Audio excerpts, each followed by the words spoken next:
Entonces, como les comentaba, hay dos componentes, uno es intrínseco, dos componentes intrínsecos, uno es tangencial, otro es normal, ¿verdad? Entonces, para cualquier trayectoria, siempre son esos dos componentes y entonces son de interés determinar siempre, ¿verdad? O sea, cualquier, digamos, problema de fuerzas, suma de fuerzas que tengan que ver con las direcciones dadas de una trayectoria, siempre se buscan los componentes intrínsecos, ¿verdad? Sin embargo, para llegar a esos componentes intrínsecos, que son, digamos, por su definición, está dado acá, ¿verdad? Está dado acá, la aceleración tiene un componente tangencial, ¿verdad? Que se puede escribir, se puede expresar como S2 puntos, ¿verdad? Que hace una derivada de la ley horaria en el tiempo en la dirección tangencial, el subtecho, más componente normal, ¿verdad? O la aceleración centrípeta, esa es la magnitud, que es la magnitud de velocidad o rapidez al cuadrado dividido entre el radio de la curvatura en la dirección normal, ¿verdad? Que también se puede escribir sencillamente como aceleración tangencial, ¿verdad? Con esa variable a sub t y aceleración normal a sub n. O en forma vectorial, la aceleración sería la suma de un vector de aceleración tangencial más un vector de aceleración normal, ¿verdad? Recuerden que vean que aceleración total es esta, ¿verdad? Se puede separar en dos componentes o dos vectores, ¿verdad? Un vector de aceleración tangencial y otro vector de aceleración normal, ¿verdad? Aquí es una suma vectorial. Va a llegar a estos componentes, ¿verdad? Cualquiera que sea la expresión, si fuera una trayectoria muy sencilla, como por ejemplo un movimiento circular, ¿verdad? O algún tipo de movimiento, bueno, que sea sencillo, generalmente circular. Uno puede encontrar digamos, estos componentes sencillamente derivando la función, digamos, S en el tiempo, ¿verdad? O la ley horaria. eh, digamos, sustituyendo acá, ¿verdad? En estas expresiones. Sin embargo, en la mayoría de los casos no se puede, ¿verdad? En la mayoría de los casos, para trayectorias más complejas o más, digamos, generalizadas, que pueden ser cualquier tipo de trayectoria, tendría que entonces partir, ¿verdad? Empezar, iniciar desde otro sistema de referencia como coordenada rectangular o cilíndricas, ¿verdad? O esféricas, aunque no las usamos, y después transformar, ¿verdad? Pasar a través de una serie de transformaciones mediante proctocruz y proctopunto para llegar a esos componentes intrínsecos de aceleración. ¿Por qué no se transforma velocidad? Porque velocidad siempre es tangencial, ¿verdad? Entonces velocidad no es necesario transformar ya que siempre apunta hacia la dirección tangencial, ¿verdad? ¿Ok?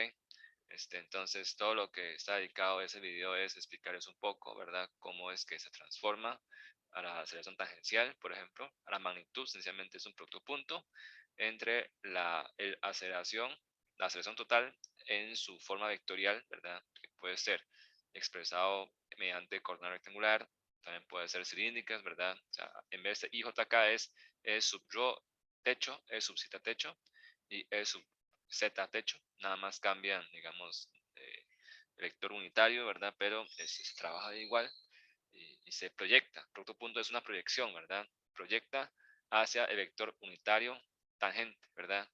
Que es el vector de velocidad entre su magnitud, ¿verdad? Que eso me da un vector unitario.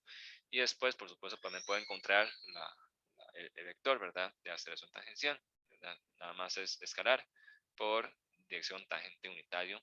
Y por supuesto, esto estaría expresado, digamos, en el sistema de coordenadas original con el cual se empezó, ¿verdad? Sin embargo, también puedo expresarlo en coordenadas intrínsecas, que esencialmente es magnitud de la aceleración tangencial en la dirección E sub t, nada más. ¿Y quién es E sub t? No, no importa, ¿verdad? O sea, no tengo que siempre expresarlo en la coordenada original. Luego hay digamos, para encontrar dirección normal, ¿verdad? Entonces se encontró ese tercer vector unitario, que es el vector binormal, ¿verdad? Que es perpendicular al plano que forma la velocidad y aceleración, ¿verdad? Ese es el vector binormal, ¿verdad? Y esta definición lo encuentro con Protocruz y normalizándolo, ¿verdad? Y después, mediante una serie de manipulaciones, encuentro a cómo se encuentra el vector de aceleración normal. Y si fuera únicamente la magnitud que nos interesa, ¿verdad? En la mayoría de los casos, se puede encontrar sencillamente después de una serie de manipulaciones algebraicas mediante esa expresión.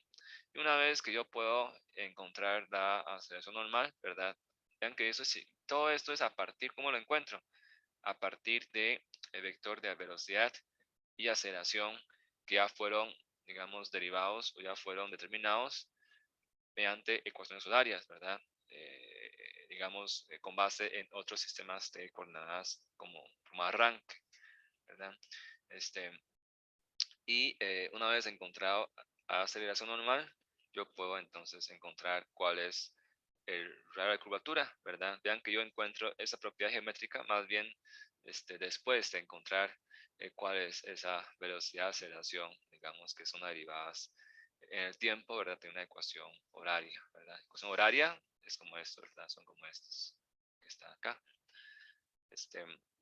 Y curvatura, ¿verdad? Que usted va a ver más adelante en sólidos, cuando llegan a ver la teoría de flexión, es sencillamente el inverso del radio de la curvatura, ¿verdad? Y aquí les presenté, digamos, ya desarrollando, ¿verdad? Desarrollando estas, en realidad, ya como ustedes ven, radio de la curvatura no tiene nada que ver con cantidades físicas como velocidad, aceleración, es una cantidad geométrica, o sea, es una distancia, ¿verdad? No tiene que ver con el tiempo.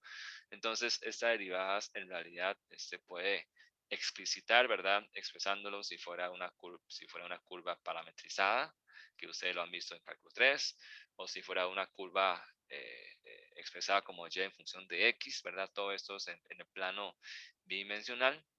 Yo puedo calcular ese radio de curvatura mediante esas dos ecuaciones 221 y también 222, ¿verdad? 222. Y esta ecuación lo van a ver más adelante ustedes en sólidos, que lo que hacen es simplificar, ¿verdad?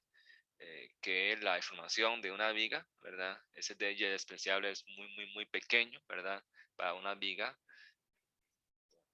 ¿verdad? Para una viga, como están estudiando ustedes de formación de cuerpos materiales en sólidos, aprovecho de comentarles que todo está relacionado realmente. Digamos, esta es una viga, ¿verdad? Simplemente apoyada, que es más sencillo, sujeto a las cargas. Y para el caso de las vigas, bueno, para las vigas de las obras civiles, la deformación que experimenta, ¿verdad? Ante las cargas, sin que llegara a la falla, esta deformación realmente es muy pequeña, ¿verdad? O sea, digamos, una viga, un entrepiso, como ustedes ven, digamos, los entrepisos que ven ustedes en los edificios, los entrepisos pueden tener una luz, digamos, si fuera una viga de concreto reforzado normal, digamos 3 metros, 4 metros, la deformación no supera ni 1 milímetro, ¿verdad? O sea, es un milímetro, que digamos el máximo, en comparación con 3 4 5 metros, esa deformación es realmente muy pequeña. Por eso es que cuando llega a teoría de sólidos de teoría de flexión, ¿verdad? De flexión en las vigas S, D, Y, es, digamos, este es X, este es X, este es Y. Entonces la formación Y es despreciable, se desprecia entonces esa parte, digamos, esa parte, ¿verdad? Se desprecia esta parte de acá, ¿verdad? Esta parte de Y. Entonces, después de simplificar, se llega a esa expresión de curvatura y de aquí se sacó la ecuación de flexión, ¿verdad? A partir de esta relación y después la curva de flexión de una viga que verán ustedes más adelante en sólidos 2, ¿verdad? Más o menos eso es todo sobre este tema, como un repaso rápido. Y los ejemplos, ¿verdad? Los ejemplos que ustedes los tienen ahí, nada más para resaltar algunos puntos importantes. Los ejemplos son problema 7, ¿verdad? Tengo aquí problema 7 para, por si no han visto, ojalá que lo hayan visto, ¿verdad? Ya, no porque es virtual lo ven hasta antes de examen, ¿verdad? Bueno, igual tarea, entonces, la tarea, ¿verdad? Entonces,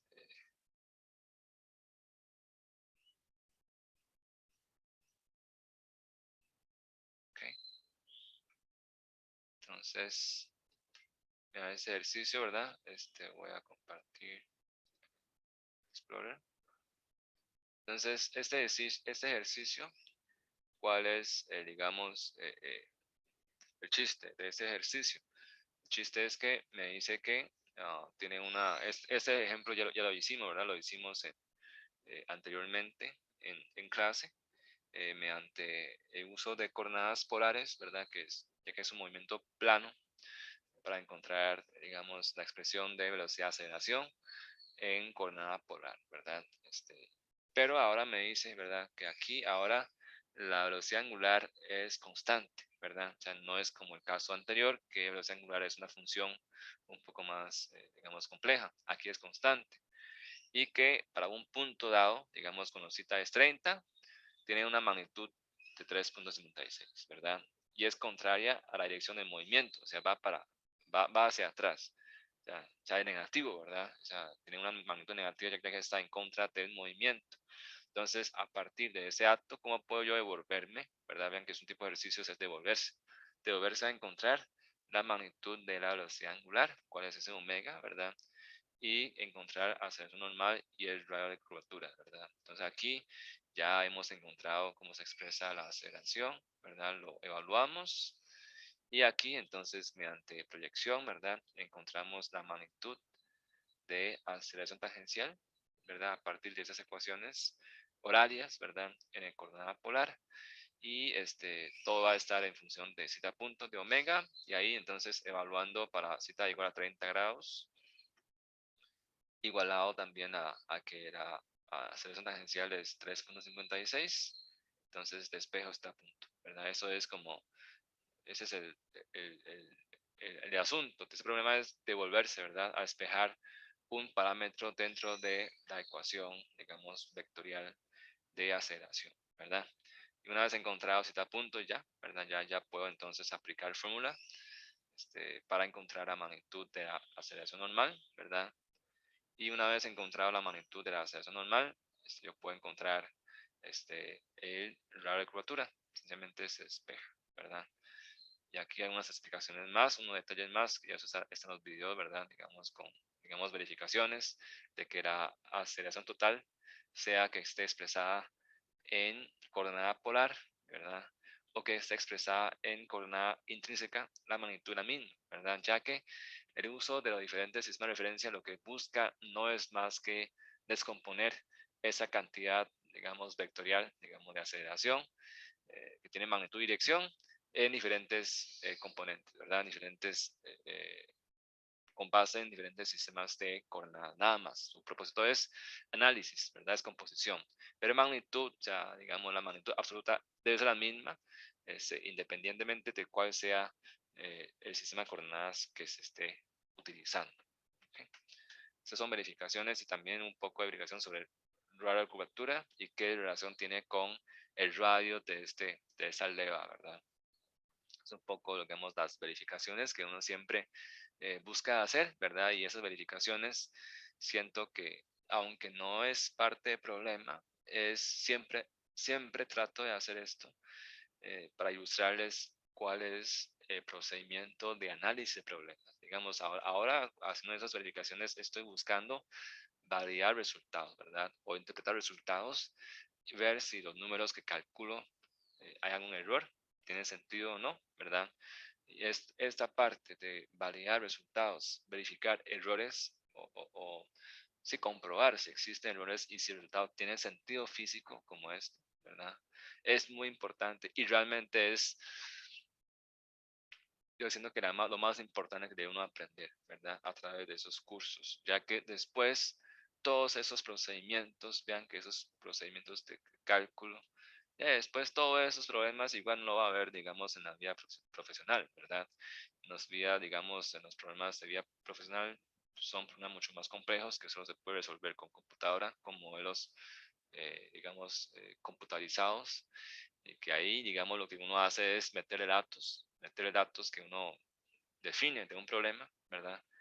Y evaluar e interpretar salidas. Entonces, ¿cómo detectar error en las salidas, ¿verdad? De hecho, empieza esa habilidad de esos cursos básicos, de que uno tenga costumbre de estar siempre validando o comprobando si lo que calculo tiene razón, tiene sentido o no, ¿verdad? Eso quizás no les enseñan, no sé si les enseñan en las matemáticas, ¿verdad? En las físicas, creo que no, ¿verdad? Porque digamos, esos cursos, solución, digamos, es una sola vía, ¿verdad? Y no hay ni forma de comprobarse.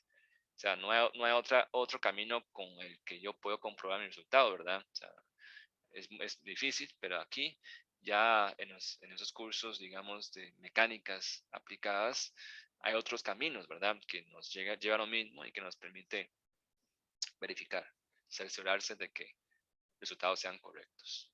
¿Sí? Esto es muy importante. Para mí, esas verificaciones y interpretar su sentido es mucho más importante que solo aplicar fórmulas que ya ustedes han aprendido, digamos, en los cursos de físicas o cálculos, ¿verdad? Eso es lo que uno debe tratar de, digamos, interiorizarse. No solo ese curso, ¿verdad? Espero que lo haya empezado desde estática a inculcarles esta costumbre, ese hábito de pensamiento, ¿verdad? O sea, le estoy diciendo ese hábito de pensamiento que yo siempre tengo. Yo soy, digamos, ya ingeniero digamos, aunque no trabajo afuera, trabajo más en investigación, pero es un hábito que uno debe tener y es demasiado importante, ¿verdad? Variar resultados, comprobar resultados e interpretar su sentido, ¿verdad? Su significado. Ok, este es un comentario. eh, digamos, aprovechando de los ejercicios, comentar, ¿verdad? De lo que ustedes han venido, digamos, ya les han venido diciendo desde el taller de introducción hasta ahorita, ¿verdad? Tratar es que esas materias, digamos que ya ahí están, ¿verdad? En los libros de texto están las materias, pero esas habilidades, digamos, de análisis, habilidad de diseño, análisis, digamos, esas habilidades diversas, solo se adquieren, de ahí, con base en esos ejercicios, ¿verdad? Que estamos aprendiendo, pero esas habilidades son las que debería quedar, esas teorías, esos conocimientos, ahí están los libros, ¿verdad? O sea, si algún día uno busca un libro, lo encuentra, ¿verdad? Pero esas habilidades debe, digamos, permanecer con uno, ¿verdad? Todo el tiempo, ¿verdad? Y eso es importante, importantísimo. Ok, este programa 8 que también les dejé, ¿verdad? Rápidamente es igual, ¿verdad? Programa 8 es un movimiento parabólico. Voy a ver aquí. Programa 8 es un movimiento parabólico, es un ejercicio, digamos, para mí muy interesante, no sé si es para ustedes. Se reconoce, ¿verdad?, que es un movimiento parabólico, ya que solamente experimenta aceleración de gravedad, ¿verdad?, en el sentido vertical. Entonces, se sabe que la trayectoria bajo este tipo de aceleración es parabólica, ¿verdad? Y entonces nada más se encuentra, digamos, se sabe que es parabólica de una vez, entonces, ok, encuentro velocidad, aceleración, que ya fueron derivados anteriormente, y se hace la proyección, ¿no? Se aplica la fórmula, encuentro la aceleración tangencial y después aplico la fórmula y encuentro aceleración normal, sencillamente, ¿verdad? Sencillamente. Hay otra forma de encontrar aceleración normal, que es encontrar que es a partir de ese vector de aceleración total, ¿verdad? Que se comprende como la otra forma, pero es mucho más larga, ¿verdad? Por eso que no le recomiendo, de que yo puedo también decir de que aceleración total es aceleración tangencial más aceleración normal. Entonces yo puedo encontrar aceleración normal vectorialmente, ¿verdad? Vectorial, despejando esa aceleración tangencial vectorial al otro lado a restar, ¿verdad? Que es esta, ¿verdad? Que es esto que está aquí abajo, esto que está aquí abajo, nada más multiplicado por ese vector, digamos, velocidad normalizado, ¿verdad? Normalizado. Este, solamente que después tendría que normalizar este vector de acceso normal para encontrar, digamos, para encontrar la magnitud.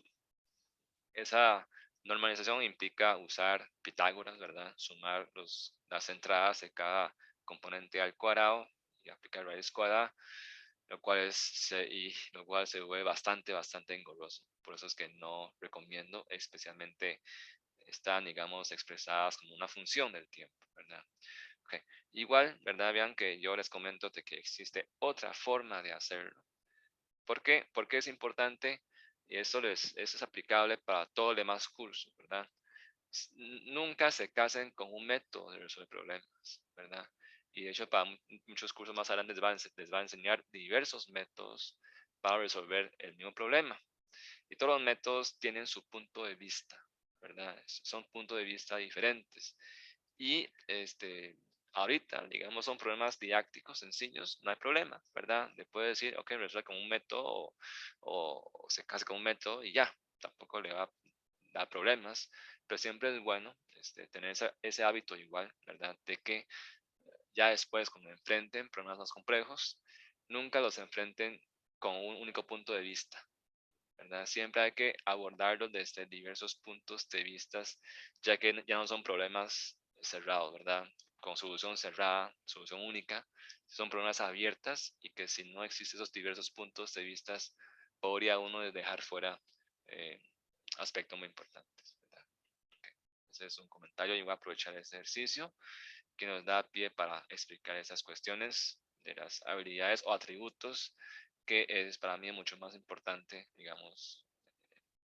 Sí es importante todo esto, por supuesto, pero es la base para que adquiramos esos atributos, ¿verdad?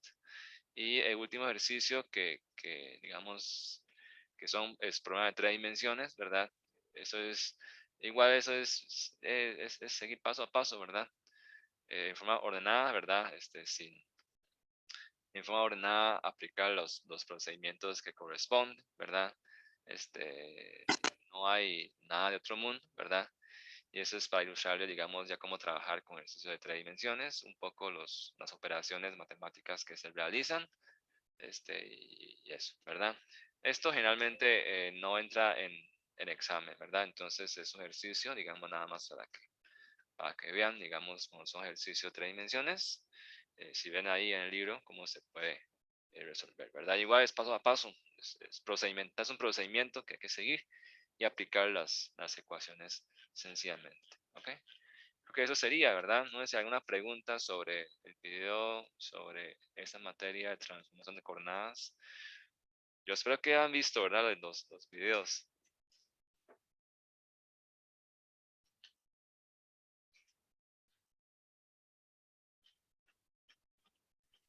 Oye, profe. ¿Todo bien?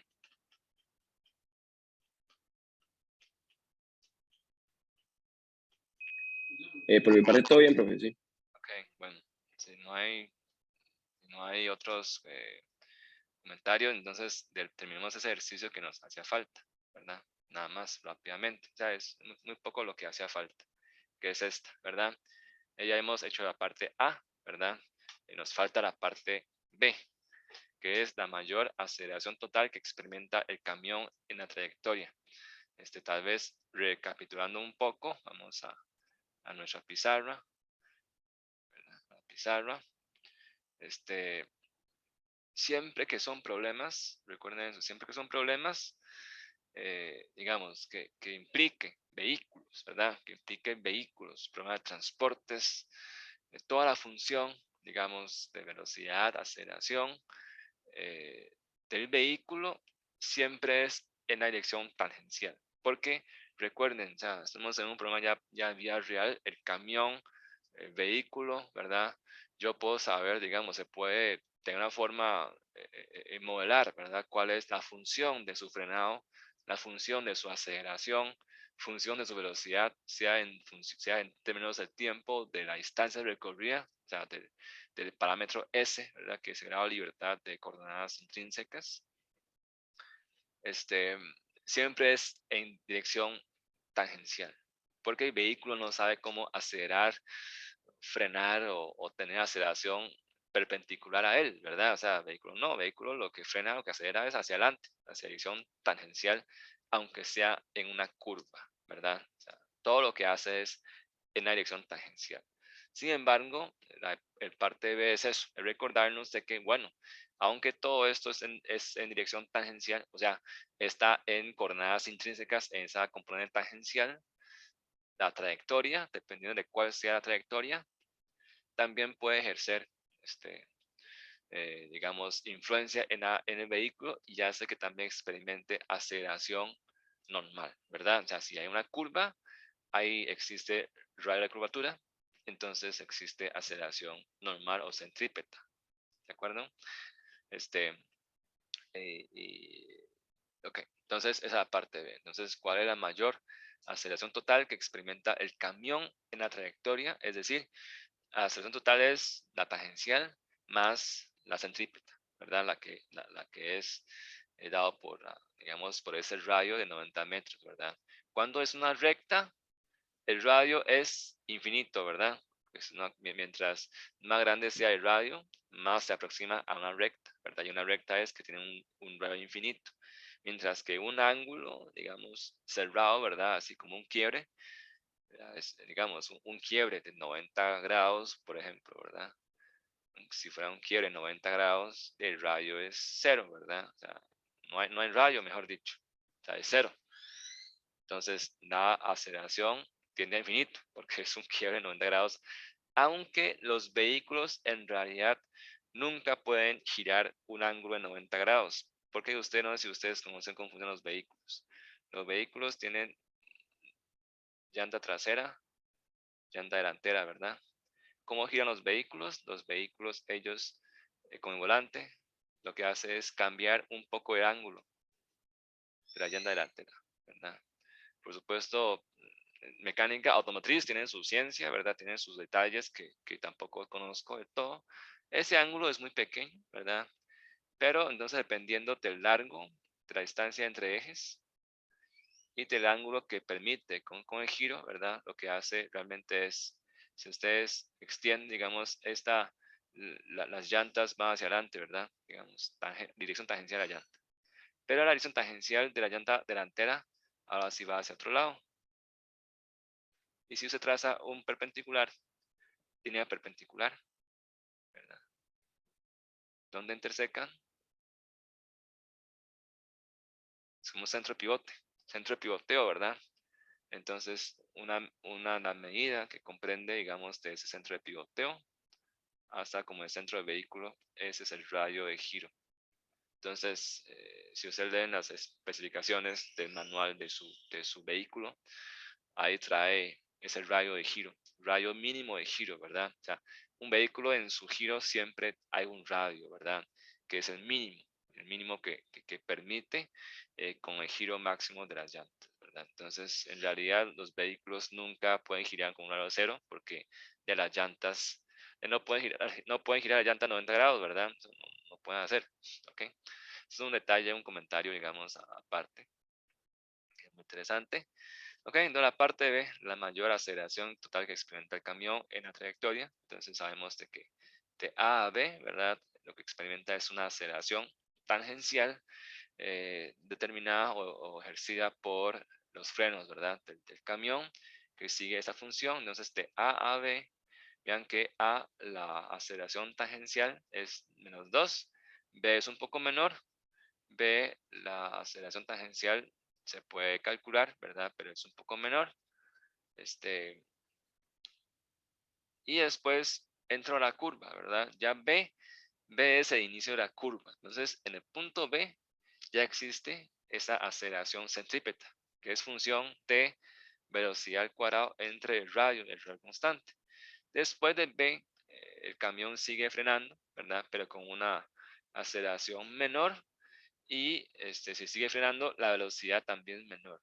Entonces, uno se esperaría que entonces el B es el punto crítico, ¿verdad? O sea, voy a escribir aquí rápidamente. O sea, esa es la parte B del problema,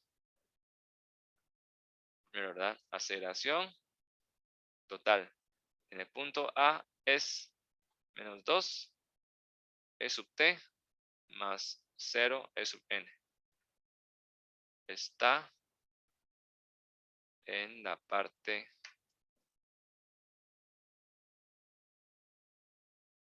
recta, ¿verdad? Pero cuando llego a la aceleración de B, ¿verdad? La aceleración de B, que es a unos 30 metros, puedo evaluar, ¿verdad? La aceleración en B, acá, es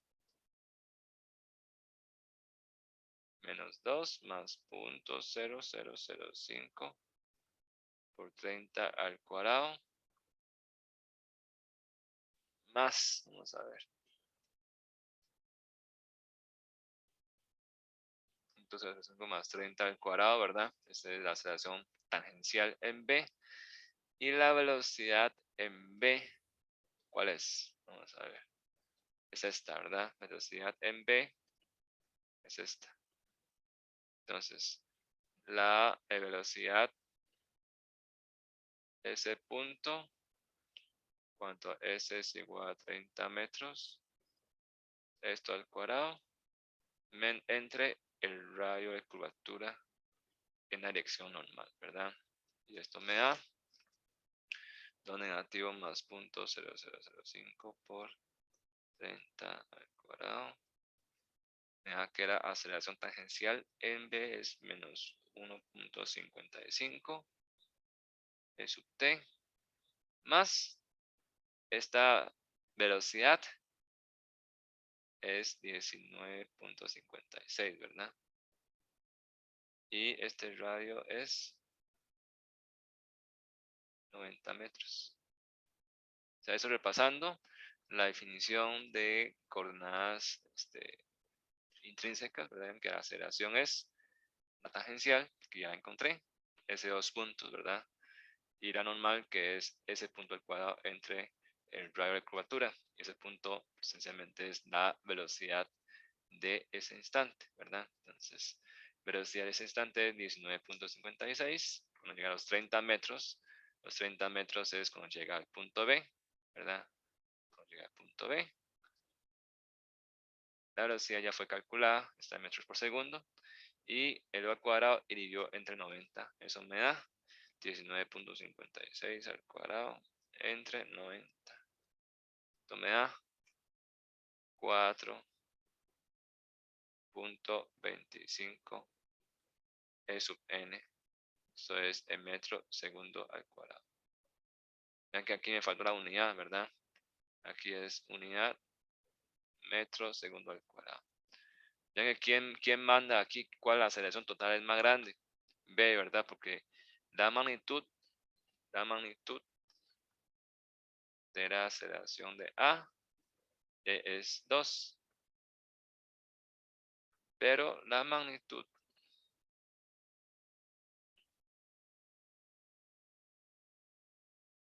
de B hay que aplicar Pitágoras, ¿verdad? Es 1.55 al cuadrado más 4.25 al cuadrado. Y esto es igual a 4.52 metros segundo cuadrado. Y más adelante no puede tener mayor aceleración. Bueno, vean que aquí a los 30 metros, ya dibujé la curva, ¿verdad?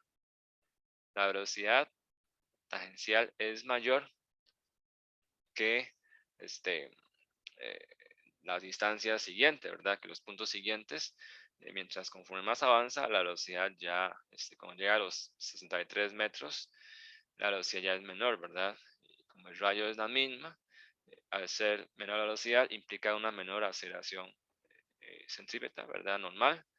Y la aceleración tangencial, además, después de los 63 ya es cero, ¿verdad? Además va reduciendo esa aceleración tangencial. Por ende, ¿verdad? Por ende la respuesta es la mayor aceleración total se da en B y es 4.52, ¿verdad?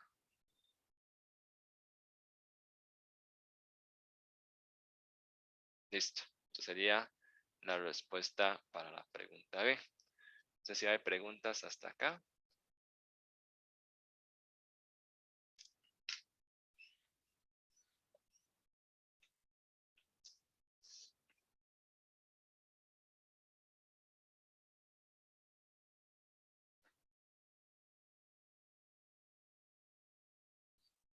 Entonces, hasta aquí serían, digamos, ah, teoría.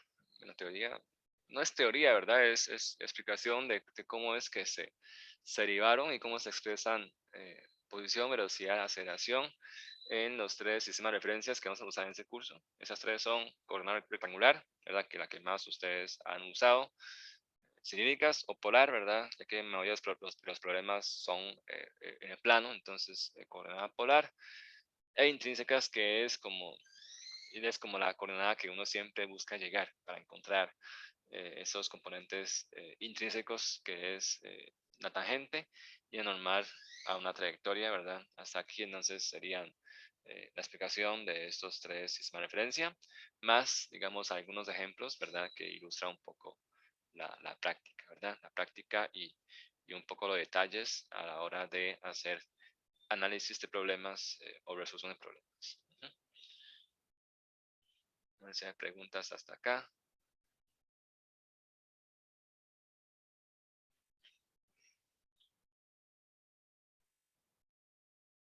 Si no, entonces vamos a dar paso ya al último tema, ¿verdad? Último tema de bueno, último apartado del tema 2, que se llama movimientos dependientes.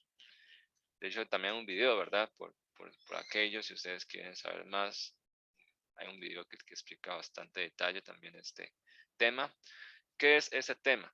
Lo que dice es que hasta ahora hemos visto sistemas, digamos, donde solo se da movimientos en un punto, ¿verdad? O una partícula en sí. Hay muchos sistemas mecánicos como este que vemos, sistema de cables y poleas, que es un sistema mecánico, digamos, de los clásicos, de los más primitivos para transformar la fuerza, ¿verdad? Que es una máquina más, digamos, más ancestral, ¿verdad? Es inventado, de hecho, por Arquímedes. Arquímedes fue el que inventó el sistema de poleas y cuerdas.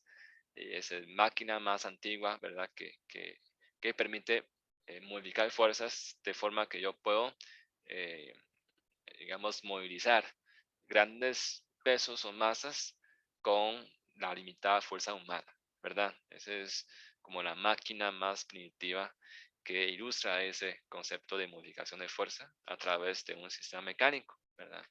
Pero en un sistema de poleas y masas puede tener, digamos, diferentes partes o diferentes poleas o puntos de interés que experimentan todos ellos movimientos, pero que son dependientes uno del otro, ¿verdad?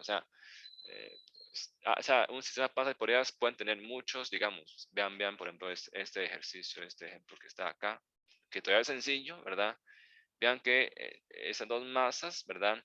En movimientos de ellos, cada uno tiene movimiento A y B, ¿verdad? Si A mueve, B va a mover, pero de alguna forma los movimientos de A y B están relacionados, ¿verdad? A través de cables y poleas. Entonces, ¿cómo se determina, especialmente para el sistema de masas y poleas, esos movimientos dependientes? De eso se trata este tema, ¿verdad? Que se llaman movimientos dependientes de varias partículas. Eso consiste en interpretar a los extremos o los puntos móviles de un sistema de masa polea como si fueran partículas.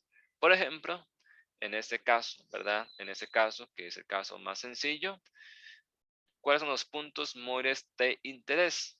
Es este extremo, ¿verdad? Vean que el punto A es donde voy jalando, ¿verdad?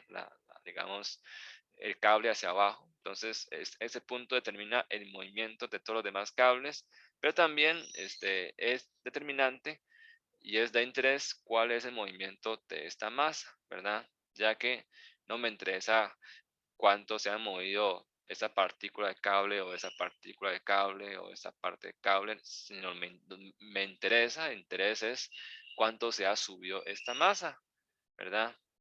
Que corresponde a un movimiento dado en el punto A. Y por supuesto sabemos de que esta masa debe estar conectada con la polea, con el centro de la polea, y por ende el movimiento de la masa es igual que el movimiento de la polea, ¿verdad? Ya que está atado mediante una plaquita y una cuerda inextensible.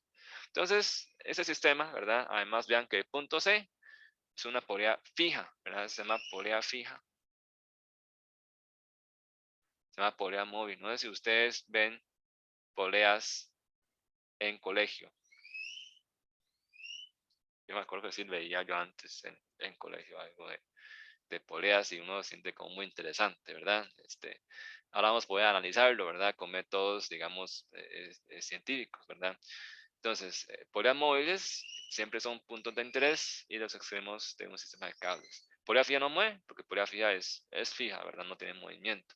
Entonces, se convierte este problema en un problema de movimiento de dos partículas. Yo puedo visualizar a este punto B, que se centrado aquí, sea la masa, puede ser esta masa o puede ser la polea, ¿verdad? Es lo mismo, ¿verdad? Ya que el movimiento es el mismo, como una partícula.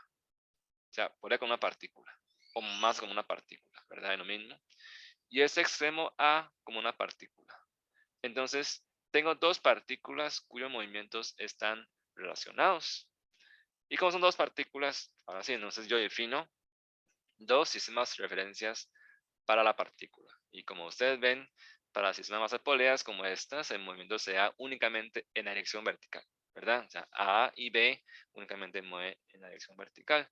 Por ende, yo tomo como el techo, el cielorraso como referencia fija, y le asigno entonces o sea, aquí está origen, ese origen, ¿verdad? Entonces, para la partícula B, le pongo aquí una coordenada. Ustedes pueden poner, si quieren, pueden poner también aquí, bueno, aquí es YB, entonces aquí es XB.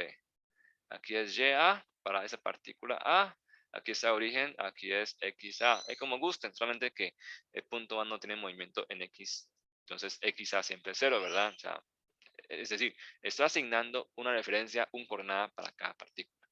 Y le llamo B y A porque los dos son diferentes, aunque estén relacionados. Entonces, los dos son variables. YB es una variable, YA es una variable, YB no es igual a YA, pero está relacionado y yo estoy tratando de buscar esa relación, ¿verdad? Entonces, el método más sencillo para encontrar esa relación se llama derivada de longitud total de cables igual a 0. Ese es un método bastante intuitivo. ¿Qué consiste? Si ustedes ven, ok, bueno, yo sé que longitud total del cable es constante, ¿verdad? El cable no es extensible, tampoco van a ser cables de algún otro lado, longitud es fijo. Entonces yo puedo aprovechar esta coordenada, vean que esa coordenada de acá, ¿verdad? Aunque es variable, ya siempre me va a decir, bueno, la posición de la polea respecto a esta referencia fija. Y la longitud de cable de esta parte, vean que es YB más otro YB, pero quitando ese pedazo de aquí y sumando ese pedacito de acá que está en la polea, sumo otro pedacito que está aquí, más ya, ¿verdad? Menos otra vez ese pedacito de aquí. Entonces, sumo todos esos, digamos, sumo YB por 2, ¿verdad? Sumo este que es constante, o sea, esa longitud siempre es fija, esta es fija, le quito ese pedacillo que es fijo, vean que polea es fija, le quito ese pedacillo que siempre es fijo, y le sumo YA, ¿verdad? Que es esta distancia que varía, dependiendo de cómo se jala el punto A, me da la longitud del cable. Pero esas sumas y restas de todos esos pedacillos, como esta parte, estas partes que yo resté, siempre constante. Entonces, toda esa parte le llamo constante. Por ende, yo encuentro que entonces 2 veces YB más YA es más constante de longitud total del cable. Y yo entonces puedo pasar esa constante a la derecha, ¿verdad? O sencillamente derivo esta ecuación por ambos lados, la derivada de constante es 0, la derivada de longitud es 0, entonces encuentro que la derivada, digamos, de 2y más ya es igual a 0, derivada respecto al tiempo. Por ende, 2y punto más ya punto es 0, y esto implica que entonces velocidad de A es igual a menos 2 veces velocidad de B, y si derivo otra vez, encuentro que la aceleración de A es menos 2 veces aceleración de B. Ese es el primer método, el método intuitivo y sencillo, ¿verdad? Y uno dice, ¿qué significa ese menos? Ese menos significa que, vean que todas esas derivadas, todas esas variables tienen una referencia. O sea, por eso es que dedicamos un buen rato estudiando las referencias. O sea, y todo ese curso se desarrolla a partir de las referencias, ¿verdad? Lo que quiere decir es que, como las referencias tienen su origen en el cielo raso, digamos en el techo, y la dirección positiva es hacia abajo para ambos. Este signo menos indica que un movimiento de A hacia abajo, o sea, hacia su dirección positiva, implica un movimiento negativo de la partícula B, o sea, devolviéndose al origen.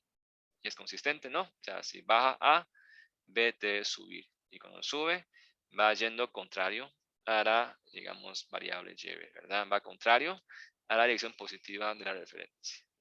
¿Okay? Eso significa el signo menos. Por ende, es muy importante también, una vez que ustedes plantean la ecuación, interpretar si esa ecuación que ustedes obtienen tiene sentido o no, ya que a veces ese ejemplo es sencillo para ilustrarles la idea, pero para problemas complejos a veces uno puede enredarse, ¿verdad? Con la definición. Entonces, el signo menos indica que va devolviéndose. ¿Okay? Entonces, signo, todo eso signo es muy importante, ¿verdad? Uno no puede hacerlo como uno quiera, ¿verdad? Que siempre conservar el signo e interpretar de acuerdo a la referencia, o sea, a la dirección positiva que apunta su sistema de coordenada designado para cada partícula. ¿Ok? Preguntas acá. ¿Hay alguna duda o pregunta? Ese es el primer método, ¿verdad? Se llama movimientos dependientes de varias partículas resuelto mediante derivada de longitud de cable total igual a 0.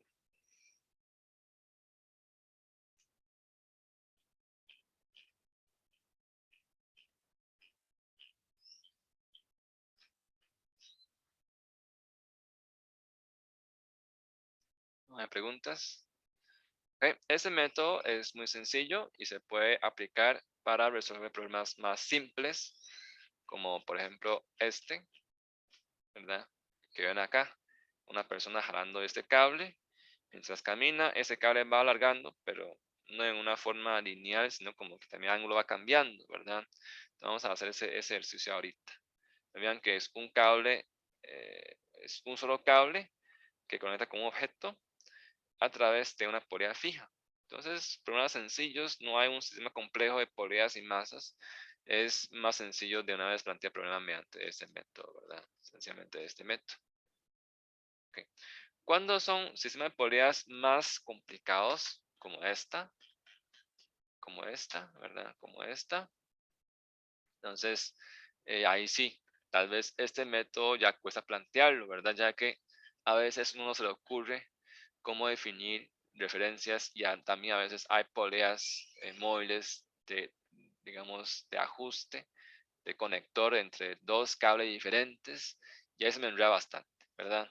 Entonces, para esos sistemas de poleas un poco más complicados, recomiendo usar otro método que se llama método de trabajo interno nulo.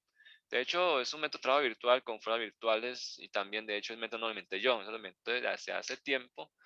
Creo que en los tiempos de Arquímedes o un poco, mira, para acá ya existía una publicación acerca de algo que se llama los desplazamientos virtuales, método de desplazamiento, que es ese método, ¿verdad? ¿Qué consiste en qué? Digamos, no sé si ustedes vieron un trabajo virtual en estática. ¿Vieron el método de trabajo virtual en estática o no? Sí, profe, era el último tema. Sí, sí lo vieron. Bueno, qué dicha. Sí. Sí, ese método de trabajo virtual, ¿verdad?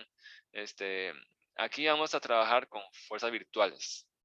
En tema 10 trabajaron con fuerzas reales, dándole movimientos virtuales, ¿verdad? O sea, es un método. Método es un, de hecho, es un método que proviene del cálculo variacional, ¿verdad? Ustedes aprendieron cálculo infinitesimal e integral. Hay otro programa de cálculo que se llama cálculo variacional, ¿verdad? Que es otra forma para encontrar ecuaciones que me permiten encontrar informaciones que yo quiero buscar, formar ecuaciones, mejor dicho, ¿verdad? Ya que las ecuaciones espero las incógnitas, ¿verdad? Ese es el procedimiento, ¿verdad? Como uno se piensa. Entonces, yo sé que cualquier sistema cerrado como estos, que es un cable, ¿verdad? O sea, si yo corto, empiezo a separar esos sistemas de cables, va a aparecer fuerzas internas. Las fuerzas internas siempre cumplen acción-reacción.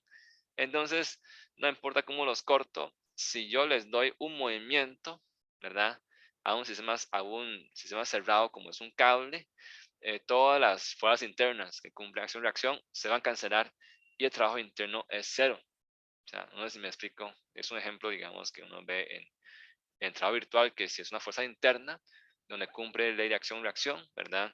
Se le da un movimiento, siempre su trabajo es cero, ¿verdad? Trabajo es cero.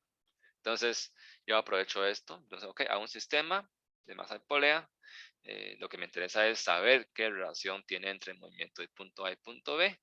Y yo las fuerzas, voy a decir que son virtuales, ¿verdad? Pero le voy a dar un desplazamiento real. Y yo calculo el trabajo que hace las fuerzas internas, es decir, la tensión de los cables. La suma de las fuerzas de las tensiones de los cables, de todas las tensiones internas, ¿verdad? Que salen de los cortes, me debe dar cero. Entonces vean que yo voy a cortar aquí, corto acá, voy a cortar los cables en muchos puntos, ¿verdad? Para separar en varios DCLs, como este, ¿verdad? Como este. Corte, aquí me sale otro, aquí me sale otro, aquí me sale otro, aquí me sale otro, y el último aquí, ¿verdad? Y analicemos cuál es la expresión de trabajo para cada uno de ellos, ¿ok? ¿De acuerdo? Entonces vean que corte 1, de corte 1, aquí está el dibujo, ¿verdad? Corte 1, me sale esa parte de cable pegado al techo. Tensión hacia abajo, ¿verdad? Tensión hacia abajo. Tensión, por más que yo muevo el sistema de tensión está fijo, ese cable está fijo, ¿verdad? Anclado en el techo. Trabajo siempre es cero. O sea, voy a decir, este trabajo que virtual, digamos, delta U, siempre es cero. Porque no hay movimiento. Ok, ahora veamos otro segmento. ¿Cuál sería ahora el segmento DE, que es este? Pero vean que ese elemento, ¿verdad? Realmente no tiene movimiento.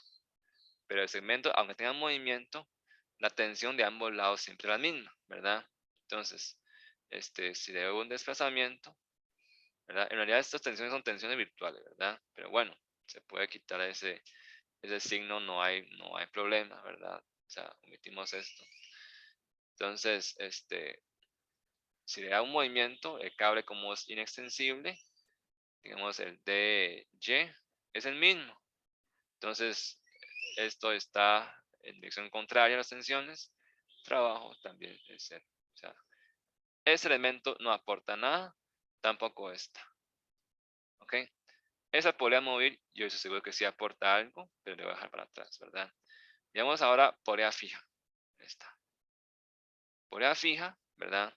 Hago este corte, me sale ese 2T y ese T y T, ¿verdad? Como yo estoy analizando, tensión interna de los cables, ¿verdad? Y el trabajo que hace esas fuerzas internas del cable. Ojo eso, no me interesa las cargas externas, me interesa sumar el trabajo que hace la tensión interna. Ese es, digamos, el asunto, ¿verdad? Tensión interna del cable de interés solamente son estos dos, ¿verdad? Este y este. Y tensión la misma, el mismo cable, ¿verdad? ¿Ok? Y bueno, la polea, vean que si hay un movimiento, si jalo para abajo, la rotación, ¿verdad? Experimentando ángulo cita, aquí ángulo cita. Y recuerden, trabajo virtual es darle un movimiento muy pequeño, ¿verdad? Es pequeñito. Donde hay un movimiento pequeño, de ahí, pero la distancia S que recorre es la misma para ambos lados. Y esta tensión va para abajo, va para adelante. El trabajo sería T por ds, ¿verdad? ds. Y el trabajo que hace otro lado es menos T por ds. Ya, aquí también es 0. Ya esto, ¿verdad? Vean esto. Ya, el arco, o sea, que recorre es el mismo, ¿verdad? Entonces, una tensión va para adelante, otra va para atrás. El trabajo virtual también que aporta es 0 para polea fija, ¿verdad? Para ese otro cable, ¿verdad? Ese otro cable GF, ese cable sí se mueve para arriba para abajo, ¿verdad?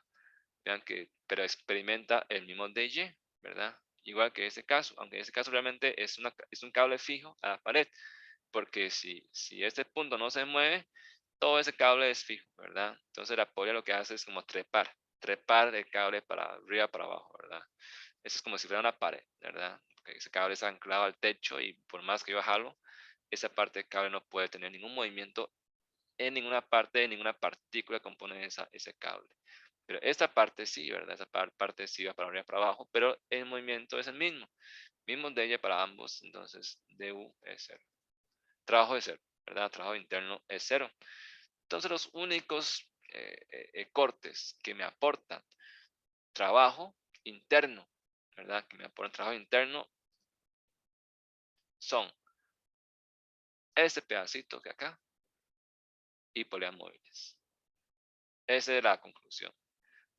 Cualquier sistema de poleas, los cortes que me aportan trabajo interno son poleas móviles y los extremos de los cables, ¿verdad?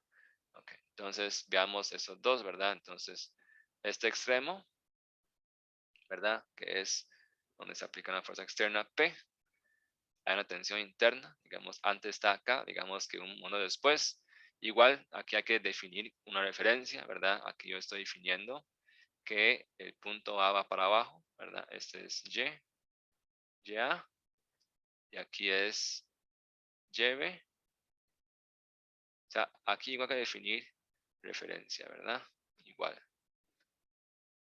Entonces, DYA y DYB debe ser consistente con la referencia. O sea, para eso es que aprendimos todos los sistemas de referencia, ¿verdad? Para tener costumbre de siempre trabajar empezando, digamos, el análisis con una referencia asignada.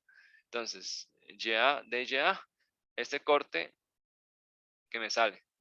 Entonces, vean que aquí entonces tengo DYA, ¿verdad? Aquí hay un YA acá, YA. Entonces, el trabajo interno de cables, vean que es tensión, ¿verdad?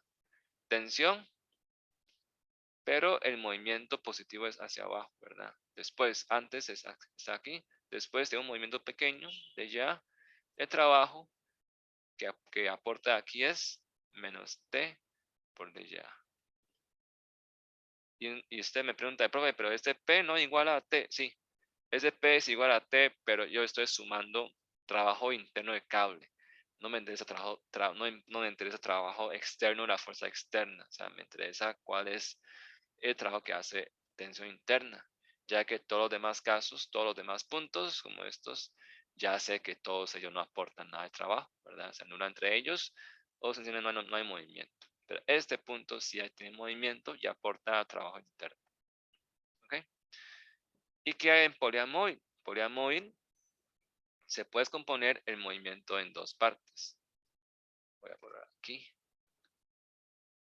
La poliamóvil. Okay, voy a apuntar un toque aquí. Eso sería du es igual a menos T por d ya, ¿verdad? Poliamóvil, podemos componer el movimiento. Vean que este cable realmente es fijo. Después de un movimiento va para abajo, ¿verdad? Entonces, o sea, gira y baja. Entonces, se puede componer el movimiento como en una traslación más rotación. Es decir, llego hasta aquí, pero esto equivale como a que la polea, ¿verdad? Voy a poner aquí, disculpe el mal dibujo. Digamos, aquí, digamos que la polea primero baja, como si el cable se quebró, pero es imaginación, ¿verdad? Es algo que uno imagina el movimiento, como que primero baja, ¿verdad? Traslación, baja primero, después rota, ¿verdad? O sea, esa es la línea y después más rotación, después roto. Y ya ahí sí me queda que igual que la posición final, ¿verdad? Esto es traslación y rotación. ¿Okay? Como que traslada para abajo y después rota, ¿verdad? Entonces, ese cable quedó en la misma posición inicial, o sea, como que si no se hubiera movido porque trasladó para abajo, rotó, se devolvió a su posición inicial, porque esa parte del cable no tiene ningún movimiento, ¿verdad?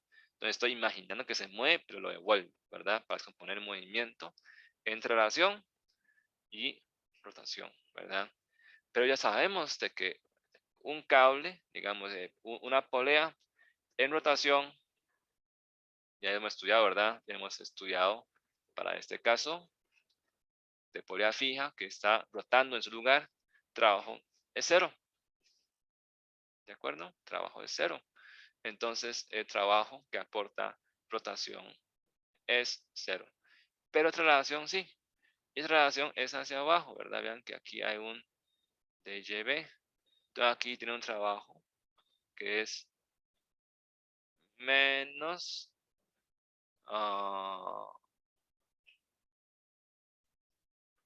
menos 2T por DYB.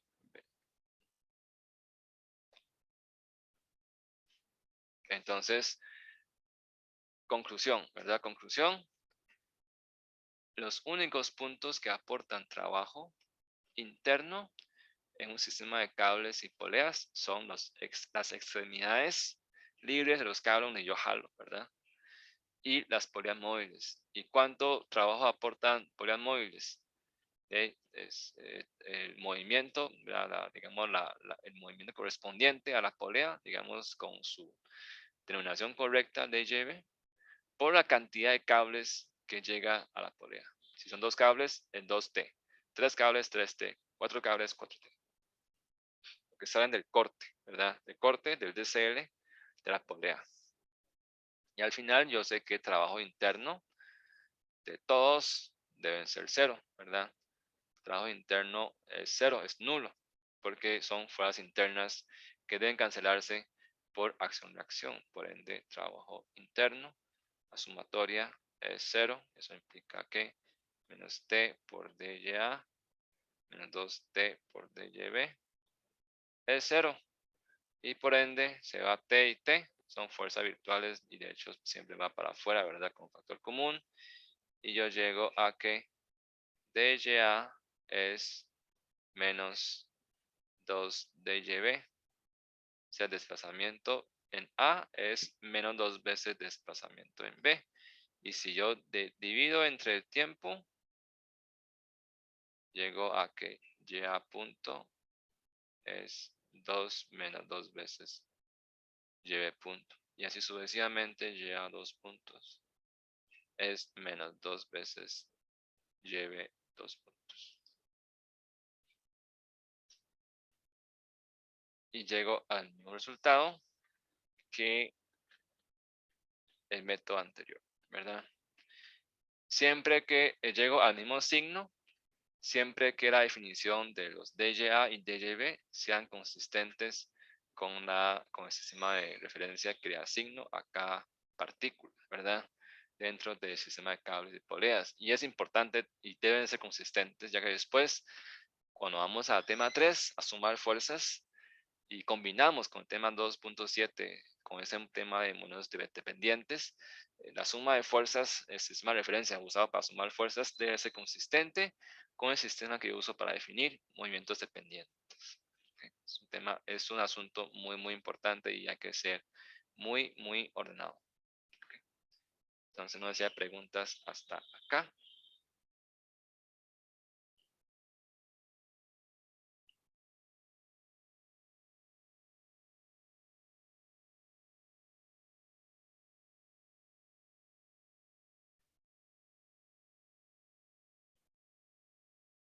No.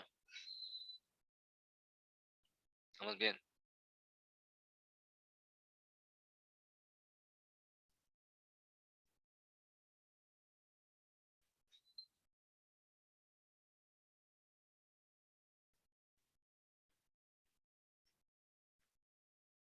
Ok. Entonces, vamos a hacer ejemplos, ¿verdad? Ejemplos, sí. Ejemplos, de hecho, bueno, voy a volver acá. Tal vez con ejemplos vaya quedando más claro, profe. Sí. Aquí en el video, vamos a ver. En los videos yo hice algunos ejemplos más, ¿verdad? Aquí vean, aquí en ese video, que voy a hora 23 minutos porque yo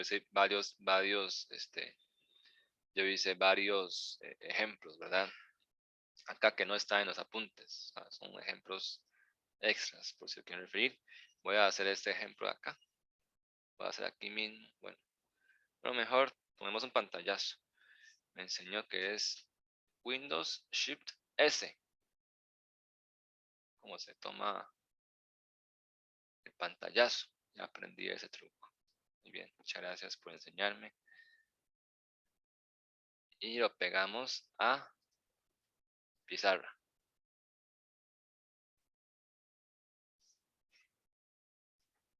¿Ok?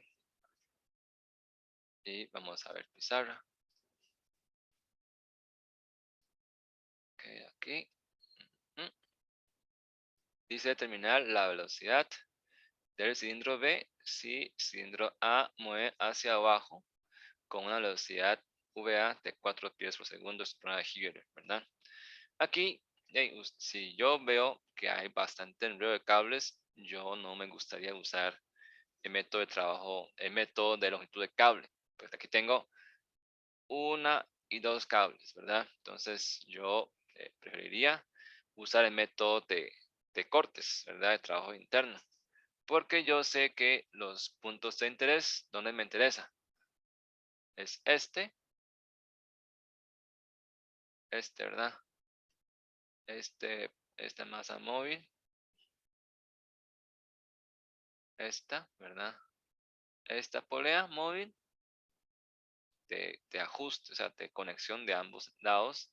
Y también esta polea móvil con esta masa, que es, digamos, lo que determina el movimiento del punto B. O sea, esa polea móvil determina el movimiento del punto B. O sea, es el mismo movimiento, ¿verdad?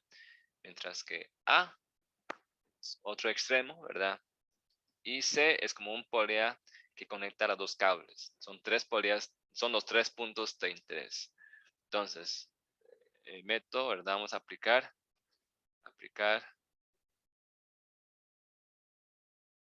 método de trabajo interno nulo o igual a 0, igual que definir las referencias, ¿verdad? Entonces aquí definamos que aquí hay un TYD, ¿verdad?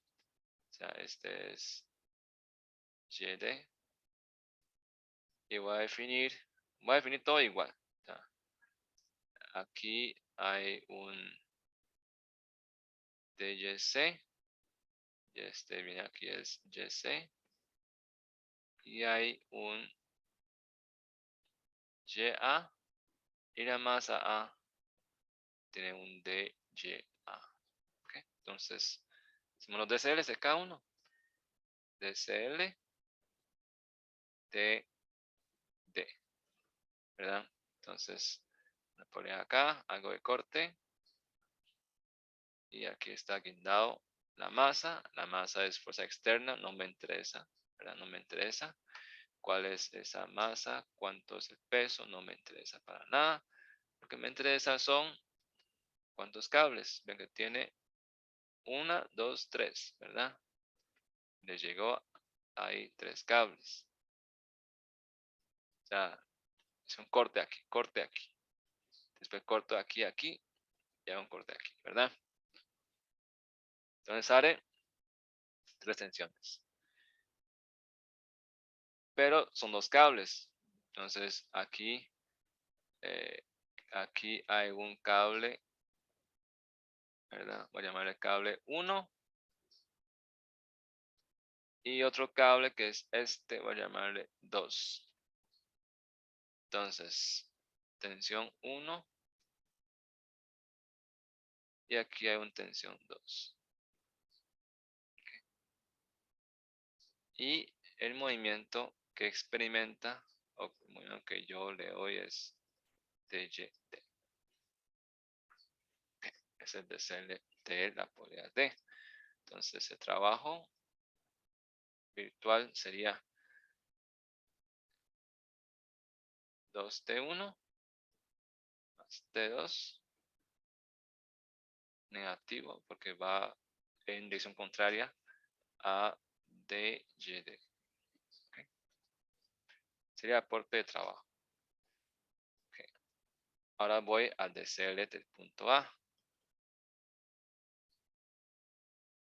Punto A es nada más un cabillo de cable conectado a la masa A. Entonces A, entonces B. Y aquí está tensión del cable 1, ¿verdad? Cable 1. Y el movimiento que definí es de YA hacia abajo. Entonces, voy a poner aquí DUD, ¿verdad? Ese delta UA sería menos T1 por DY.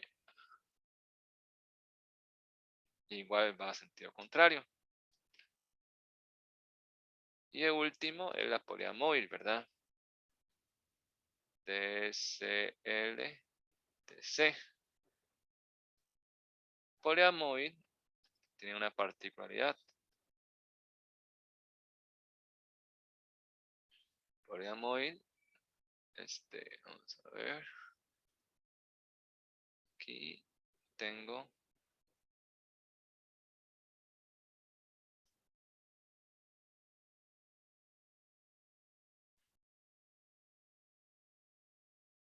T1, T1, ¿verdad? Las dos tensiones hacia abajo. Y T2 hacia arriba.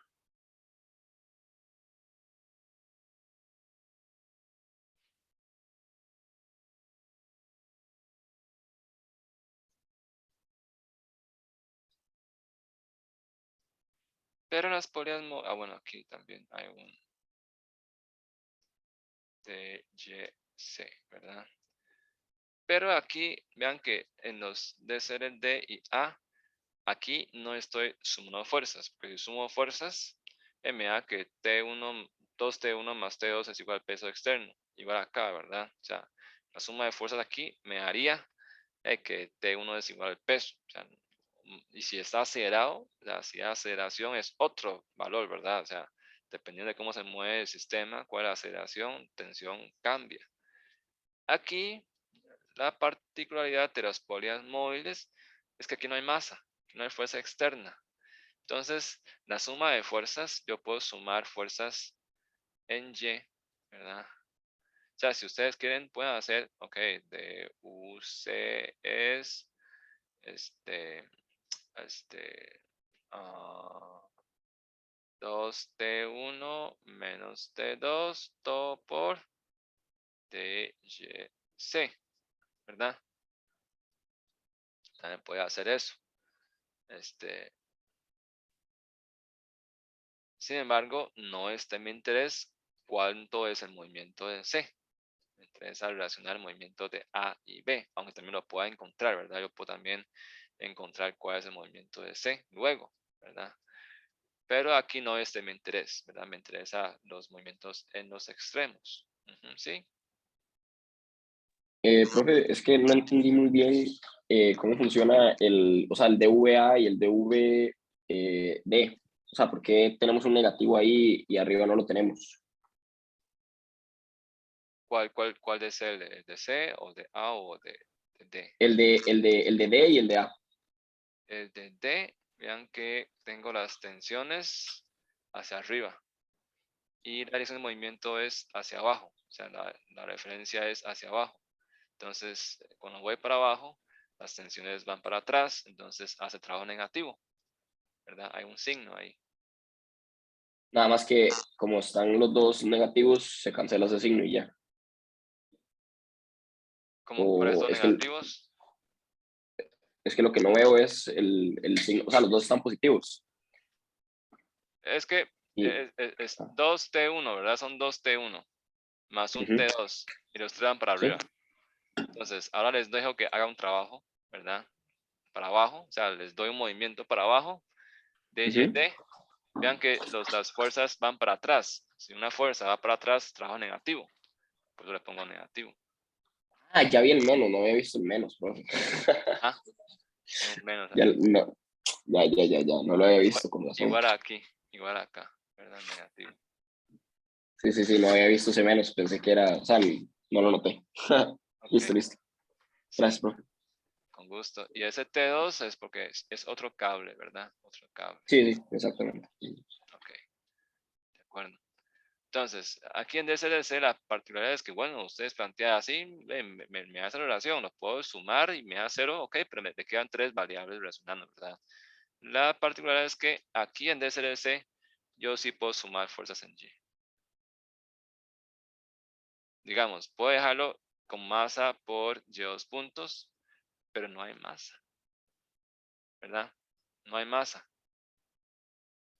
Y aunque haya masa, igual lo desprecio, ¿verdad? Porque realmente no es interés, ¿verdad? No es una partícula de interés. Entonces, estas tensiones yo lo puedo encontrar, ¿verdad? O sea, yo encuentro que, este, eh,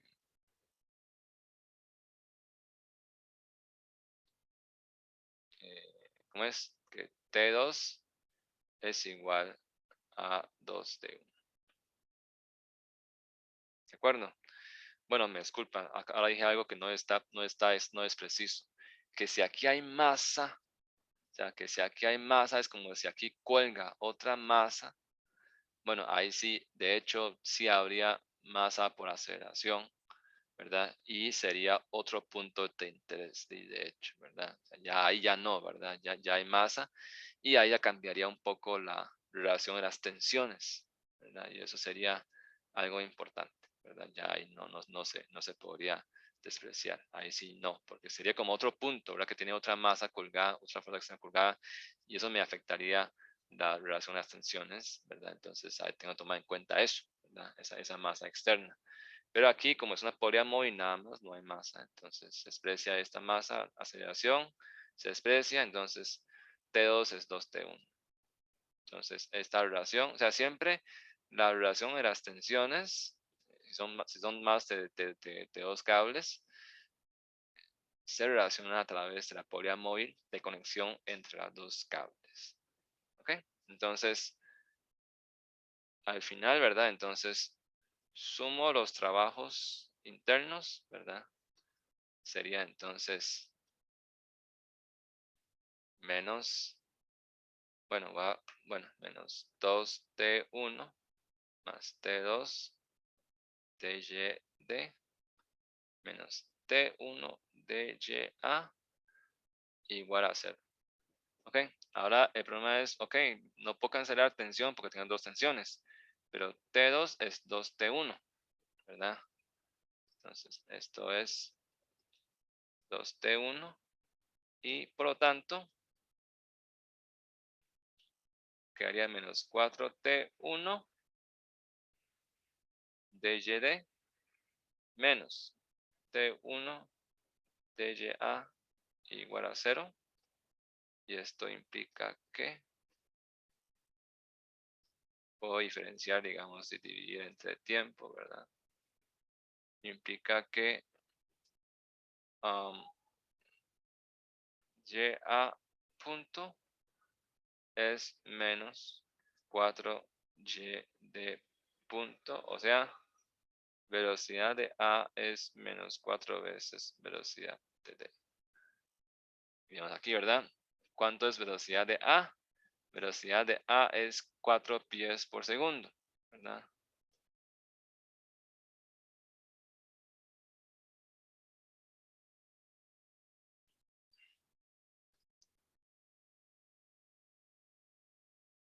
Entonces, esto implica que velocidad del D sería menos 1 pie por segundo, o mejor dicho, 1 pie por segundo, pero en dirección contraria a la referencia, ¿verdad? Entonces, referencia hacia abajo. Entonces, es 1 pie por segundo hacia arriba. Esa sería entonces la solución. No sé si estamos bien con esto. Profe, nada más, el último análisis, cuando ya llegamos al valor de velocidad, Ujú. o sea, ¿qué fue lo que hizo para decir que el VA es 4 pies y el VD menos 1? Porque VA, ¿verdad? Me dice enunciado que el cilindro A mueve hacia abajo con una velocidad VA de 4 pies por segundo. Y vea, si va para abajo, está acorde a la referencia, es positivo, ¿verdad? Hacia abajo, o sea, está acorde a la referencia donde está la división positiva. Entonces es 4 positivo. Entonces sustituyo 4 acá en Lo VA. sustituyó nada más. Ujú. Paso a dividir menos 4, me queda menos 1. Y el menos indica que iría en contra de la referencia, ¿verdad? O sea, entonces Perfecto. va para Sí. arriba. Ah, listo, listo, listo. ¿Ok? Ok. Listo. ¿Alguna otra pregunta?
Ok, creo que estamos bien, ¿verdad? Entonces, otro ejercicio. Bueno, el último ejercicio, aunque hay una solución ahí, lo hacemos rápidamente, ¿verdad? Para no quitar mucho de tiempo. Este último ejercicio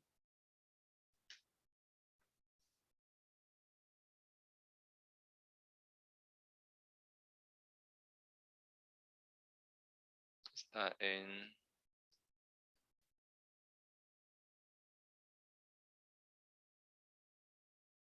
acá, ¿verdad? Como decía, un hombre subiendo una caja con un cable de 30 metros. O sea, este cable mide 30 metros, ¿verdad? Que pasa por una polea fija en el punto D, acá, mientras camina hacia la derecha con una velocidad constante de VA igual a 0.5 metros por segundo. Determina la velocidad y aceleración de la caja cuando alcanza una elevación de 10 metros sobre el piso. ¿Sabían que aquí el del piso, ¿verdad? Del piso, voy a hacer un zoom, del piso a la polea D son 15 metros. Entonces lo que quiere decir es que cuando el hombre está abajo de la polea, cuando el hombre está aquí, cuando el hombre está aquí, el cable es paralelo, ¿verdad? O sea, la caja está en el piso con el hombre a la par y mide 30 metros, ¿verdad? Y cuando empieza a caminar, empieza a elevarse porque el cable mide 30 metros, ¿verdad? Y aquí empieza a alargarse. Aquí ya muy amablemente nos puso las referencias, ¿verdad? Entonces, aquí reconocer un poco cómo relacionar las longitudes. Pero las longitudes, vean que aquí, de D a A, ¿verdad? Yo no puedo definir como un Y o un X. Porque de D a A, ¿verdad? Vean que va alargando y va rotando. Y una coordenada, ¿cuál es la coordenada que describe mejor una longitud que puede girar y que puede alargar? cuál es esa coordenada que pueda escribir mejor ese tipo de movimiento. ¿Qué dicen ustedes? ¿Se acuerdan?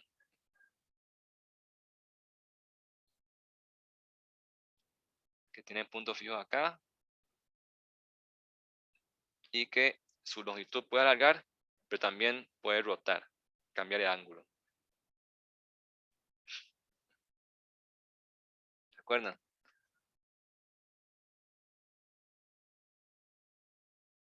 No.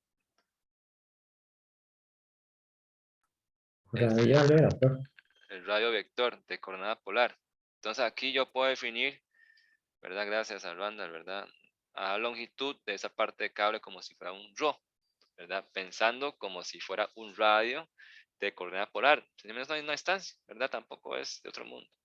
Y aquí ese movimiento de punto C, aquí sí le llamaría igual, le llamaría Y en C, ¿verdad? Y en C. ¿Ok? Pero la relación de movimiento de ese punto, ¿verdad? Como cable es el mismo, ¿verdad? Cable es el mismo. Yo sé que de lo que mueve acá, o sea, yo sé que ρ más YC son 30 metros. Por lo tanto, ρ punto más YC punto es 0. Lo que quiere decir es que YC punto es, o sea, lo que sube es lo que se alarga, ¿verdad? Es igual a menos ρ, ay, perdón.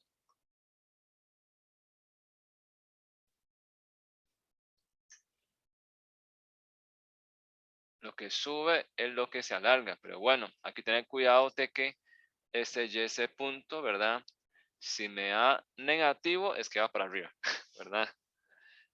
La definición de YC es de aquí hacia abajo, ¿verdad? Entonces siempre hay que interpretar signos de acuerdo a su sistema de referencia. Es ser muy ordenado, ¿verdad? Entonces esa relación entre YC punto y ρ punto. Entonces, bueno, si yo quiero saber cuál es la velocidad de aceleración de la caja, cuando va subiendo, lo que tengo que encontrar nada más es cuál es la velocidad y aceleración de esa parte de cable definida por variable ρ, ¿verdad? Y este ρ, ¿qué relación tiene con una persona que camina horizontalmente?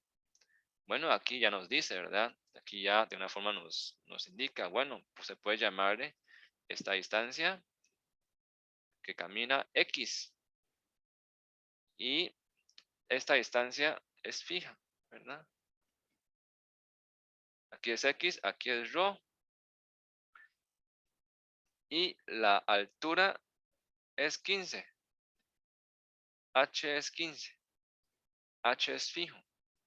Entonces yo puedo plantear una relación de Pitágoras, ¿verdad? Vean que aquí yo relaciono que, ok, ρ al cuadrado es igual a h al cuadrado más x al cuadrado.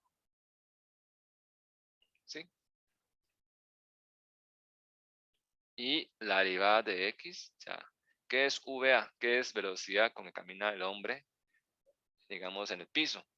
De VA, sencillamente es x punto. Y dice que es constante. Por lo tanto, x2 puntos es 0. Entonces, ¿cómo encuentro la relación entre ρ punto y x punto?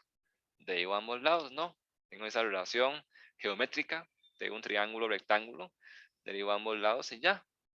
Entonces, una forma de derivar, digamos, ambos lados, otra forma es derivar pasando ese cuadrado a la derecha, da igual, ¿verdad? Si yo derivo así, me da 2ρ, ρ punto, x h al cuadrado es constante, derivando se va, queda 2x, x punto. Entonces se va 2, se va 2, implica que ρ punto es x punto entre Rho, ¿verdad? Pero ¿quién es Rho? Que Rho punto es x punto. Rho es raíz cuadrada de h al cuadrado más x al cuadrado.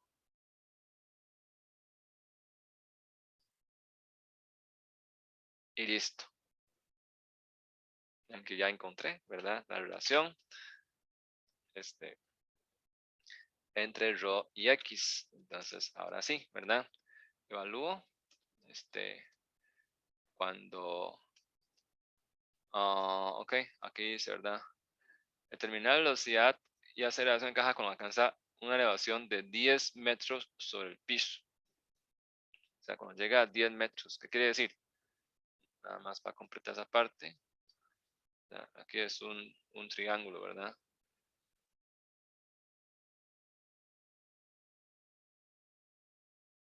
Aquí mide 15 metros. Si yo llego a 10 metros, significa que tengo aquí 5. 10 metros, ¿verdad? Si tengo 5 metros, el cable mide 30. Entonces, cuando sería 25 metros. Entonces, ¿cuándo? Y si es 25 metros, ¿cuándo valdría X? O sea, Rho es 25. Cuando la caja sube 10 metros,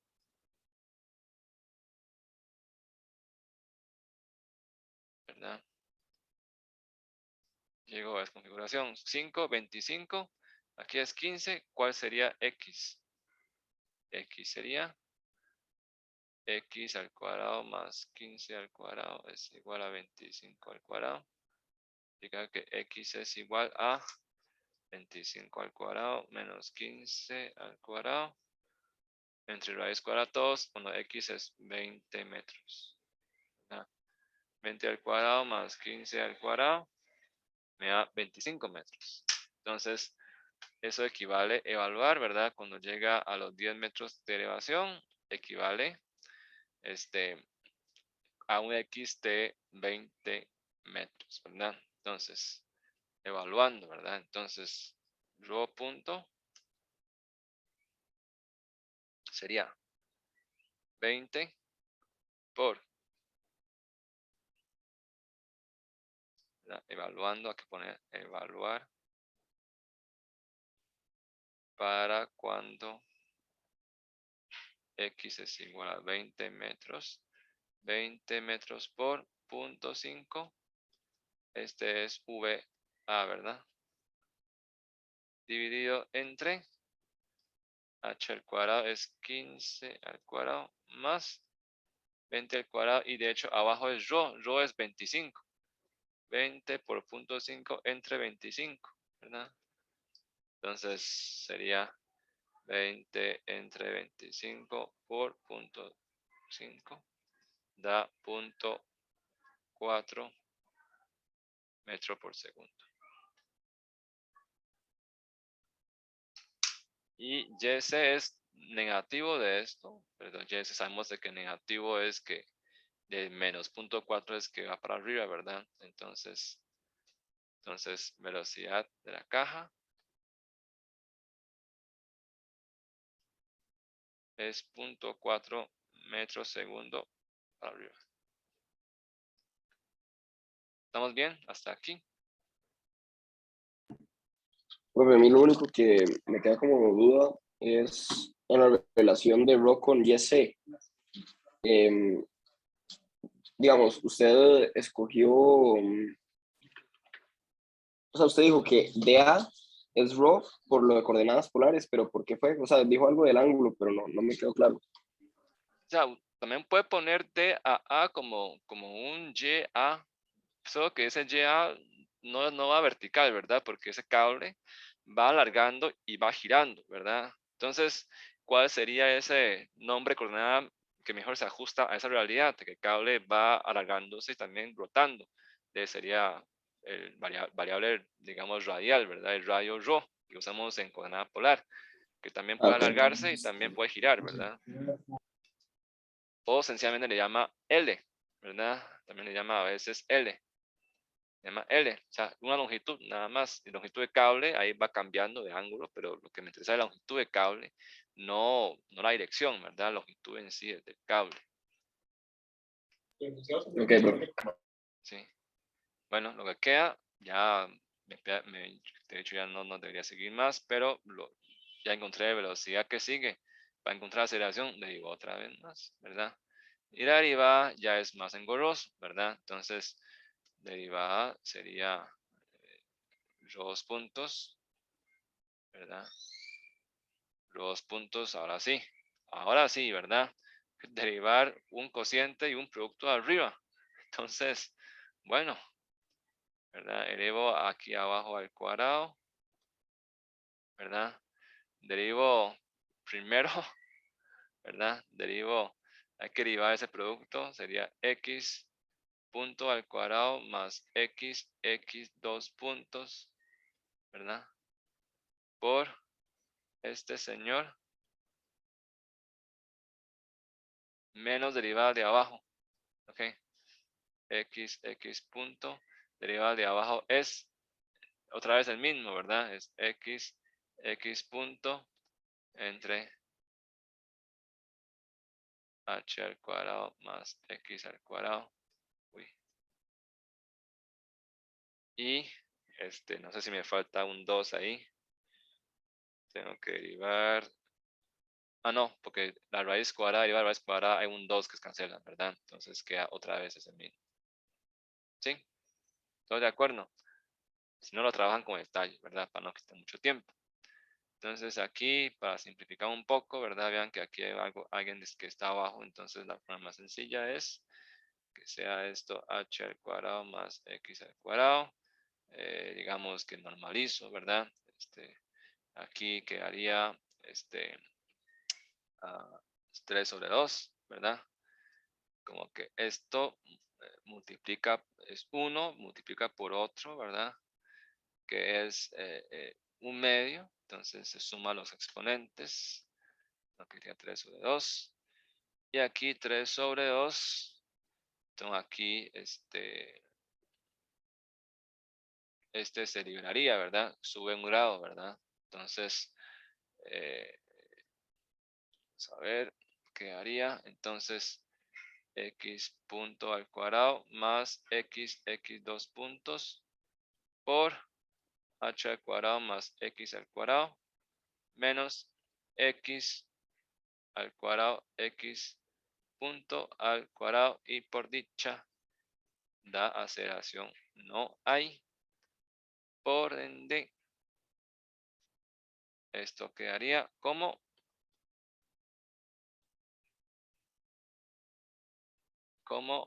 x punto al cuadrado h al cuadrado más x punto al cuadrado x al cuadrado menos x punto al cuadrado x al cuadrado entre h al cuadrado más x al cuadrado elevado a 3 sobre 2. Y se van con este. Y al final queda x punto al cuadrado entre h al cuadrado más x al cuadrado elevado a la 3 sobre 2. Listo, entonces evaluamos rápidamente, ¿verdad? Profe, Entonces, ajá. ese x punto no iba al cuadrado. Sí, muchas gracias. Elevado al cuadrado. Entonces, implica que velocidad de la caja, ¿verdad? Es igual a aceleración de la caja, perdón. Es igual a dos puntos de una vez para no meter más en con los signos. Sería entonces punto 5, ¿verdad? Al cuadrado por h es 15. Y abajo, esencialmente es, bueno, es 15 al cuadrado más 20 al cuadrado, 2 sobre 3 entre 2. 15 al cuadrado más 20 al cuadrado elevado a la 3 sobre 2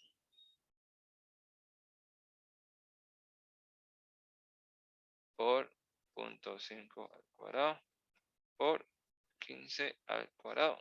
Me da 3.6 por 10 a la menos 3 metros por segundo.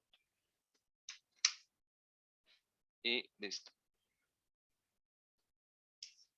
Ok. Y esto ¿va para dónde? Va para arriba también, ¿verdad? Va para arriba. Y de hecho, ustedes pueden revisar igual, siempre como digo, hay que revisar la validez de esto, ¿verdad? Si se revisan la validez de esto, vean que esta función, ¿verdad?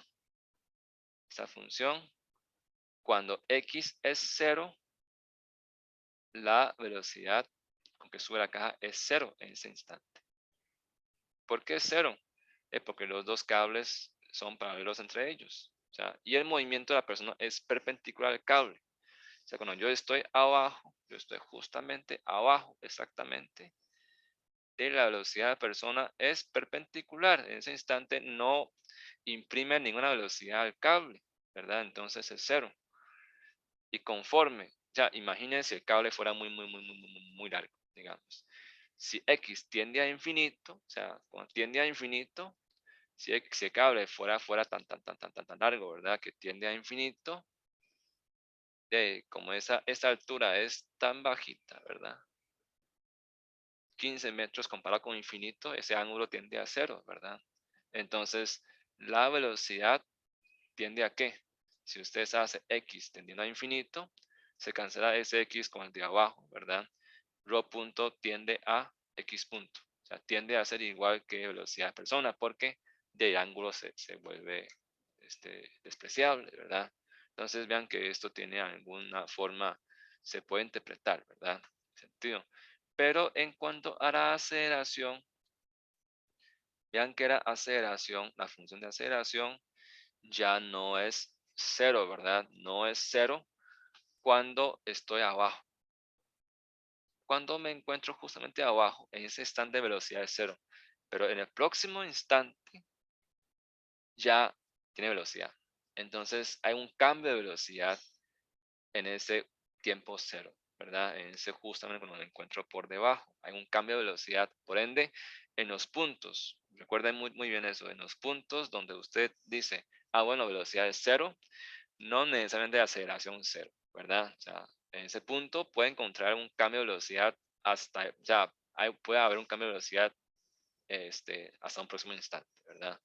Entonces, aquí aceleración, si usted evalúa x igual a 0, la aceleración no es 0 y además es grande, ¿verdad? La aceleración, digamos, si usted quita ese 20 al cuadrado, la aceleración es 0.5 al cuadrado por 15, ¿verdad? Dividido entre 15, ¿verdad? La aceleración es 0.5 al cuadrado dividido entre 15. O sea, es mayor inclusive que este caso, ¿verdad? Porque ahí es cuando empieza a caminar y empieza a darle velocidad, entonces está acelerado, pero conforme usted más se alarga, más se aproxima, ¿verdad? A la asíntota, ¿verdad? Entonces la aceleración poco a poco tiende a cero cuando ya x tiende a infinito y la aceleración es cero, ¿verdad? Vean que si x tiende a infinito, la aceleración tiende a cero, como ya hemos dicho, ¿verdad? Tiende a ese valor de la persona. Entonces es un poco de análisis que uno puede hacer, digamos, a la respuesta, ¿verdad? Y ver la validez que tiene esta aceleración, ¿verdad? Interpretar un poco lo que está ocurriendo con el sistema. Entonces, de mi parte, eso sería, ¿verdad? No sé si hay preguntas o dudas, sino agradecerle mucho su tiempo. Y el lunes, si quieren, nos vemos un toquecito, ¿verdad? Para ver la solución del quiz, el examen corto y aclarar si hay dudas. Y empezar con el tema 3, ¿verdad? Y el tema 3, los versos, hay muchos videos de ejercicios que les puedo dejar que los vean, ¿verdad? Entonces, No sé si hay preguntas, si no, muchas gracias por su atención. Profesor, yo tengo dudas, pero Ujú. ya al final. Sí, no sé si quieren, los que quieren ir pueden irse, ¿verdad? Y los que tienen dudas. Gracias, profe. Ok, hasta luego.